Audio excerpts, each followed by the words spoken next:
မင်္ဂလာပါစိတ်ချမ်းသာခြင်းကိုယ်ကြီးကျန်းမာခြင်းပြည့်ပြည့်စုံကြပါစေအခုဒီနေ့တင်မဲ့ရတဲ့တွေကအရင်နဲ့ကျွန်မတင်မှုပြီးသားပါဒါပေမဲ့ file site တွေပျောက်သွားတဲ့အတွက်အသစ်ပြန်ပြီးတော့တင်လာပါဒီလိုဖြောင်းနိုင်အကြီးလေးနဲ့အသေးလေးနဲ့လို့မယ်အကြီးကိုကြာတာဒါကျွန်မတို့တဝက်ဝက်ထားတာပေါ့နော်အတိုင်ကြီးကိုတဝက်ဝက်လိုက်ပြီးတော့မီးစာခေါ်ထားတာပြီးရင်ဖြောင်းနိုင်လေးဒီအတူလေးကိုဒီအရှိပေါ်မှာဆက်လိုက်ပါတယ်ဒီလိုဆက်လိုက်တာပေါ့နော်ပြီးရင်ဒီမှာဒီအပေါ်မီးတိုင်လေးကိုမီးစတို့ပါတယ်အောက်က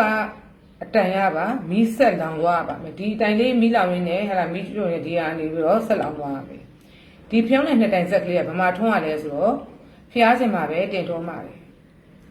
ဒီအင်းဖြောင်းတိုင်လေးက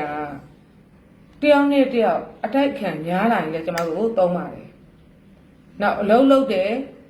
ရကြရှိတဲ့ငွေဝင်မလာဘူးဟုတ်ပြီနော်အလုံးလုံးတယ်သူများနည်းတူကိုအလုံးလုံးတယ်ဒါပေမဲ့ငွေကြေးကြတော့ငွေကြေး rate ကတက်မလာဘူးပေါ့နော်ဟာပြီးရင်ရကြရှိတဲ့ငွေမဝင်ဘူးအဲ့တော့ငွေကြေးလေးတွေတစ်လွဲလာရင်အတိုက်ခံရမ်းများလာရင်သူလည်းဒီလုံးလုံးတယ်ကိုလည်းဒီလုံးလုံးတယ်လုံးနေရင်းနဲ့ပေါ့နော်အခွင့်အရေးသူများနည်းတူမရလာဘူးဆိုရင်ဒီရေတွေကိုကျမတို့ကတောင်းရပါတယ်အဲ့တော့တောင်းရတဲ့စုပေါ့နော်တောင်းရတဲ့စုကကြတော့လက်နာပါပွင့်လန်းစေဖို့အတိုက်ခက်ရှင်းစေဖို့အဲ့တော့ငွေကြေးဝင်မဲ့သူတွေမဝင်မဲ့ဖြစ်လို့ရှိရင်လေဒီရကြရှိတဲ့ငွေဟလာတေချာပေါက်ဝင်ဖို့အလုံးလုံးတဲ့သူကလည်းကိုအလုံးလုံးတော့ငွေမရဘူးဆိုရင်အလုံးလုံးတော့ငွေကြေးအကျိုးခံစားခွင့်ရှိပါစေဟုတ်ပြီနော်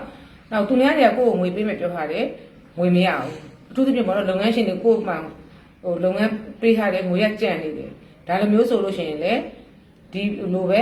စုတောင်းရပါတယ်အဲ့တော့မိမိရစရာရှိတဲ့ငွေတွေသေချာပေါက်ရရှိပါစေလို့စုတောင်းပါတယ်ဒီအင်းဖြောင်းနိုင်ဟာနဝင်းစင့်နဲ့ဖြောင်းနိုင်မှာအဲ့တော့နဝင်းစင့်နဲ့ဖြောင်းနိုင်ဆိုတော့ကျမတို့ကဒီအင်းဖြောင်းနိုင်နေထုံးတဲ့ချိန်ဒီ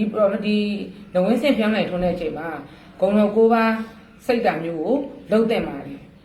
ဂုံတော်9ပါးစိတ်ဓာတ်မျိုးကိုလုံးတင်ပါတယ်ဒီဖြောင်းနိုင်ထုံးတဲ့ချိန်မှာဂုံတော်9ပါးလေးစိတ်မယ်ဒီလိုမျိုးလေးဆူတောင်းမယ်ဆိုတော့ပို့ပြီးစွမ်းပါတယ်ပေါ့နော်